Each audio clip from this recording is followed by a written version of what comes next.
guys, it's Ashton and April, and I have been asking the Buckeyes to come up with some questions that they would like to hear answered from other directors, star directors, and superstar directors. So we have some of those in the works, and those are going to be coming around the first of the year, but April and I wanted to answer your questions, so we're just going to pull some out of our little bucket here and answer them for you guys. I have to go first, or you want to go first? You go first. Oh, great. Okay, go. Are we both answering, or just... No, you answer the one you get, unless you think it's like one of the... Okay, what is your best tip for... Those are our kids. And they're even downstairs. What is your best tip for finding new customers? So this is actually a strength in my business, and we're going to be honest when we're answering these. So some of these questions you might not be like a strength, answer. but we're going to be very authentic and tell you the real deal. But this is actually a strength for me, and my best tip for finding new customers is meeting new people everywhere I go. So I don't know a stranger. I talk to everybody. You know, I'm a work-at-home mom, so I'm constantly running errands. I'm at the post office. I'm shopping. I'm at the grocery store. I'm at the dentist, the doctor's office, all those places. I take Scentsy, and I talk to people about it, and that is my best way to find new customers. Okay. There's one in here that I'm like dreading answering, and I already told April this, so hopefully it's not this one. And it's probably this one. No, it's not. This one says, what is your top 3 most successful tips for someone trying to reach your title and why? Number 1, I would say focus on your team and their goals instead of your own. That's one of the biggest things that will help you get to where you want to go, is by helping other people. So help your team. Number 2, stay in contact with your team. See what they're doing, what they're looking forward to doing this year, and how you can be a part of it. So that would be a great way in 2016 moving forward. And number 3 is never stop recruiting. I think sometimes when you get to a certain title, you think, oh, I've made it, I'm here, I can just sit back and relax now. But that is not the case. You always need to be finding new people to come into your business, because there are always people leaving, coming in, and doing different things. So if you keep recruiting, then that's a big help too. I'm accidentally trying to cheat. She was trying to cherry pick. What is the most rewarding part of your title? I love that one. Yes. This is something that you'll hear a lot of us, because my answer is probably the same as hers. I'm just guessing. Yeah. But it's seeing other people achieve their goals. And it could be a little goal. Just being able to pour your energy into somebody else and help them believe in themselves, or see past something that they think that they can't do, whether it be talk to a stranger, or, you know, promote up the ranks and build their business, or whether it's, you know, to make an extra $50 to pay for their kid's birthday party. It gives me goosebumps talking about it. But just being part of somebody else's story and helping them achieve some kind of goal. That's what it is for me. Is our thing paused? What's wrong with it? Oh. Is it still going? It jumped. Yes, it's still recording. We look like nerds. Well, part of my answer might have gotten cut off. It jumped like 10 seconds. Okay. Sorry about that. Sorry. Okay. This was the one that I was really not wanting to answer. This one says, how do you keep track of your clients, and how often do you contact them? So I'm really horrible about this. I don't have like any kind of a system or anything like that. Like if you look at my kitchen table, it's full of papers. I have stuff all over my stairs. I have stuff in my office. I'm just like crazy chaos around here. But that's your system. But that's my system, I guess. So I make sure that my clients, when I'm at a home party, when I'm doing an event, anything that I'm doing, I make sure that, oh, look, we're paused again. I make sure. Oh my gosh. There we are. I hate that. Okay, so I don't know if you heard that or not, but I make sure that they fill out the top of their order form, or I follow up with customers 2 days after they've purchased, just to say thanks so much, and then 2 weeks later I follow up with them to make sure that they didn't have any questions about their order. They were completely satisfied with everything, and then 2 months later I'll follow up with them to see if they're ready to reorder. And that kind of works that way for recruiting too. This is fun, except when it pauses and then we're like right up in it, and everybody's gonna be like, what happened? It's gonna be like, whoa. Okay. How do you recruit and make it look so easy? So I definitely don't make it look easy. I loved that one. I ask everybody. Mm-hmm. That's my number one thing, is so many times you get caught up in, you know, somebody's order, giving them their order, hosting parties, and running your business that way that you forget to stop. And your best hostesses, the people who've had the biggest parties for you, the people that get really excited, your people who are constantly messaging you every week that they need more bars, they need more, the people who just love what's your next Scentsy. special. Yeah. Yes, the people who are up to date with every single thing that that you're putting out about your business, those are your number one top people that you should be asking. But ask everybody. Yep. That's what's worked for me. I think one thing that April had told me very early on that changed my way of thinking a lot is not to answer for anybody. Because I think sometimes we'll look at people who are a doctor or a businesswoman with their master's degree, or like for me, even a trainer or a guy that's in the Army. I would always answer no for them before I would even ask them about that. But my business really changed when I just went ahead and started asking everybody. And anybody that popped into my mind, I'd ask them. So the worst thing they can do is say no. People join for different reasons. So somebody that just needs some extra money and, might join for that reason, but then a tax write-off. Or somebody that already has, is very successful in your eyes, either could be super miserable in their job. Yep. And be looking for something else, or they just need a tax shelter and something fun to do. There we are. Okay. Every time it comes back, we should just freeze and make a face too. Right. Okay. I wanted to cherry pick this one for you, so I'm passing it off to you because you're really great at that. Off with that one. Well, you helped with that one, so that counts. Right. What are some successful ways of going out of your comfort zone? So this is something that Ashton and I, when she first joined, not everybody will pop up and say, okay, I want to join, let's do it. I want to earn trips. I want to be a director. I want to work myself out of my full-time job. And that's what Ashton did. And I thought, oh my gosh, she must have had a red bow on her head, like a present. And at that point in my business, I was reading a lot of books about getting outside of your comfort zone, just in your life. But a lot of that transfers over into our business. And so that was one of the first things that we went over. Yep. Was every day you just have to you have to get uncomfortable. And so some of the successful ways that I do, wait for it. There we are. Hi. We're back. That was the commercial break.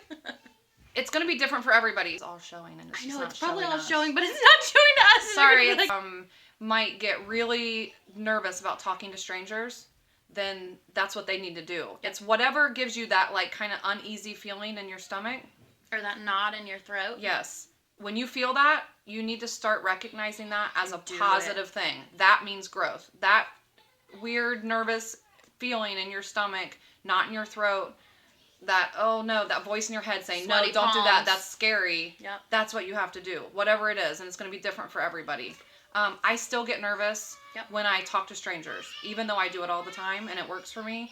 If I have a sample in my hand and there's somebody that I'm like, ooh, I should give them a sample, there's a voice in my head that says, no, don't do that. They don't want your Scentsy stuff. They're going to think you're so weird. Yes, they're going to think you're the crazy Scentsy lady. That's okay. That's who people want to buy Scentsy from, is the crazy Scentsy lady. So you just got to do it anyway. And then just keep doing it.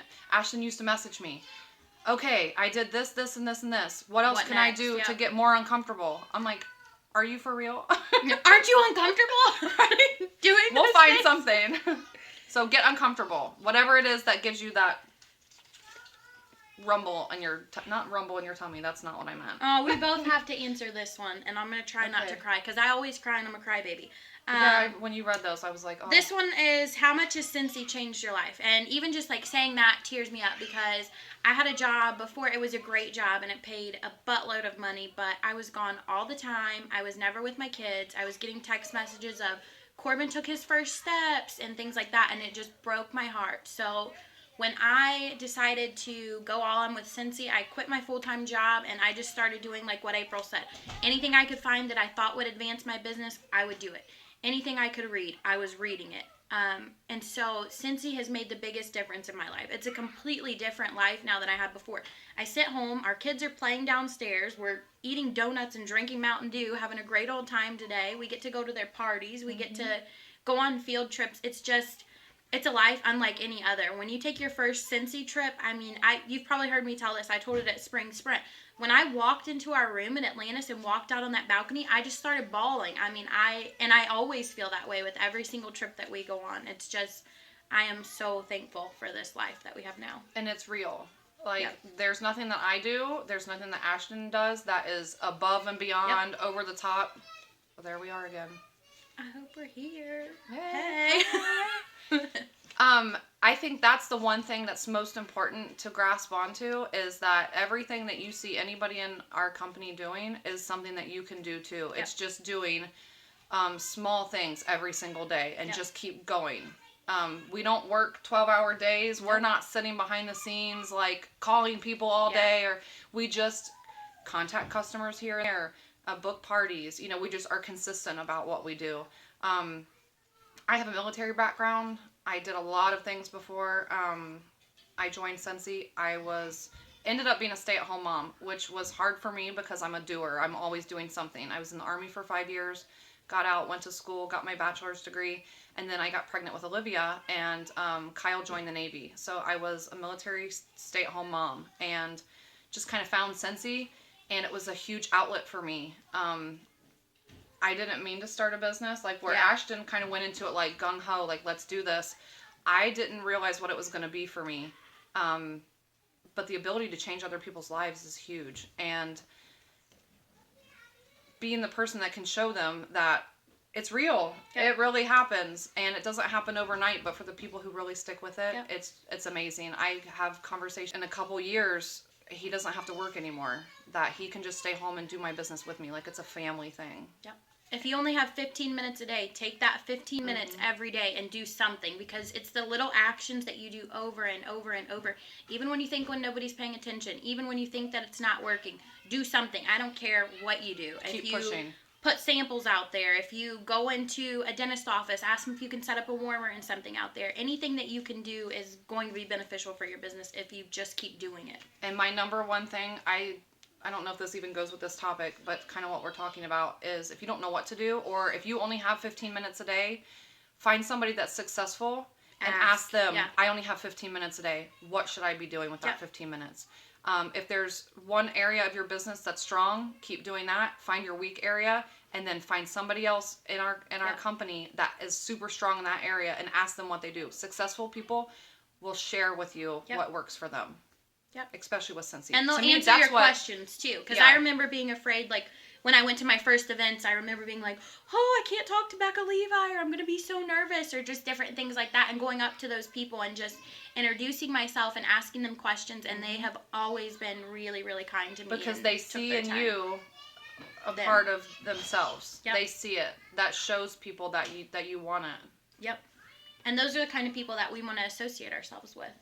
And those are the kind of people that, you know, once you start becoming a leader and having a team, when you see those people who are asking the questions and seeking out information, those are the ones that you spend the most time with. Work with them, This is our last question, and I'm glad you got it.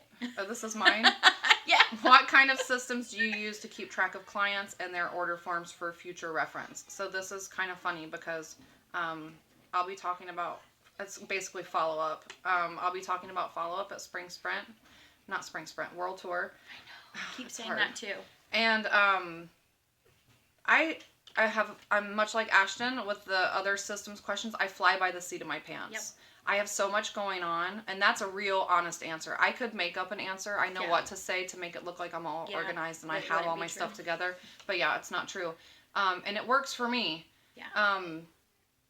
I just kind of go with the flow. So if I'm full booked with parties, I have to devote my time and energy onto that. And then when I kind of get through those parties, hopefully book parties off those parties, but eventually it'll kind of, it ebbs and flows.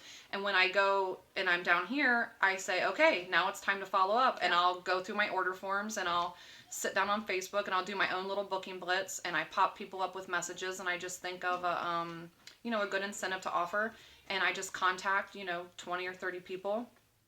And that kind of gets everything started again. And then we go up the hill. And so that's how I do it. I don't have like an exact system set in place. Now, maybe one day when my kids are both in school and I have more set hours that I can put into it, maybe I might have time for a system. But right now, I live on a farm. I have 2 munchkins running around and a husband to look after. And so for me, I have a stack of order forms that I just pile. Yep, pile high. Yeah, I actually have a little folder that I just stuff them in there, but there is no organization to it except for they're kind of in order. These are the oldest. These are the newest. Yep. And I only dig into them when I need to. When my business, when I'm at that point where I need more parties and more orders, or there's a special or something like that. If you see a picture and my office is really clean, you're going to know that I'm bored. And I mean, like, probably for you too. There's times in my business when things are slower that I'm super organized. I mean, I've got all my order forms separated by the month and what they ordered. And then there's times where, it's complete chaos, like right now. Go outside. No, we sure can. It's real wet out there. You want to come say hi to everybody? Wave at them. Say hi. Say hi. Hi. Okay, go play. We're done, I promise. Okay. I think that was it. I think we answered them all. I'm like, this was so much fun. I hope we can do this more and maybe add some other directors in, and I'll do this again. So keep your questions coming in. This was episode 1. Bye, guys. We have to watch that back now and make sure that we did not. Well, we're still on. She said we're still on. Oh, God, that's a bad view. Let's be on up here. Stop. Did you see? I went like this. Look. Look right up your nose.